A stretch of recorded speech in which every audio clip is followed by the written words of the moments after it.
Assalamualaikum warahmatullahi wabarakatuh. Nama Putri Anggaria Perbawati, NIM B131.210366.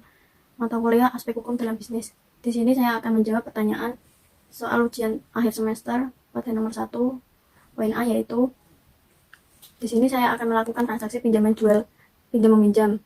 Pihak yang terlibat adalah pihak peminjam dan pihak yang diberi pinjaman. Poin B, bentuk jaminannya adalah 1. Uang, 2 barang, 3 aset, 4 sertifikat, 5 BPKB, 6 surat-surat. Poin C, alasan memilih jaminan pinjam meminjam adalah 1. Untuk membayar hutang, 2. Untuk memenuhi kebutuhan bulanan, 3. Untuk renovasi rumah, 4. Untuk kebutuhan darurat, 5. Untuk biaya perekonomian, untuk biaya pernikahan, 7. Untuk membeli kendaraan, dan terakhir ingin melakukan usaha atau bisnis. Poin D, tentang penjelasan objek jaminan.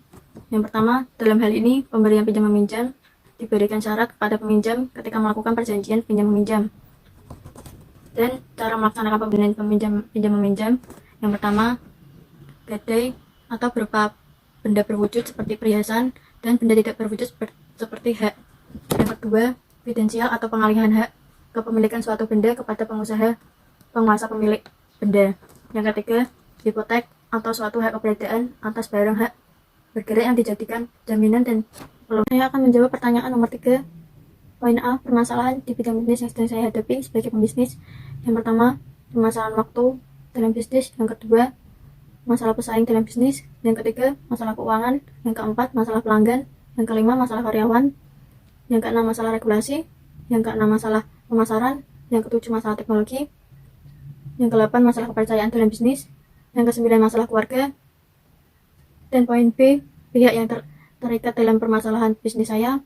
Yang pertama adalah pelanggan, yang kedua adalah pemasok. Nomor 3, poin B, pihak yang terikat dalam permasalahan bisnis saya. Yang pertama pelanggan, yang kedua pemasok, yang ketiga pemerintah, yang keempat serikat pekerja, kelima pesaing, keenam lembaga keuangan, ketujuh lembaga konsultasi, dan yang terakhir kelompok khusus.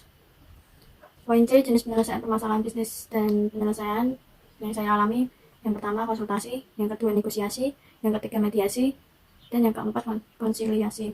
Dan poin D, permasalahan C, yaitu dapat menggunakan cara litigasi atau penyelesaian sengketa melalui persidangan. Di sini saya akan menjawab pertanyaan nomor 4. Poin A, kasus kepanitan yang dibahas dalam paper kelompok kami yaitu kepanitan Merpati Airlines meninggalkan hutang.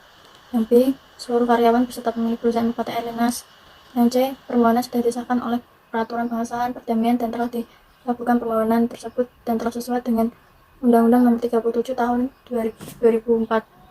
Poin D, proses kepilotan atau PKD. Merpati Airlines tercatat memiliki hutang sebesar 10,9 triliun dengan ekuitas negatif rupiah 1,9 per laporan audit 2020. Dengan dibatalkannya perjanjian homologasi, maka kewajiban Merpati Airlines kepada pihak ketiga termasuk kepada karyawan yang akan diselesaikan dari penjualan seluruh aset Merpati Airlines melalui mekanisme lelang sesuai dengan ketetapan pengadilan yang telah diperhatikan pengadilan bagi seluruh pihak.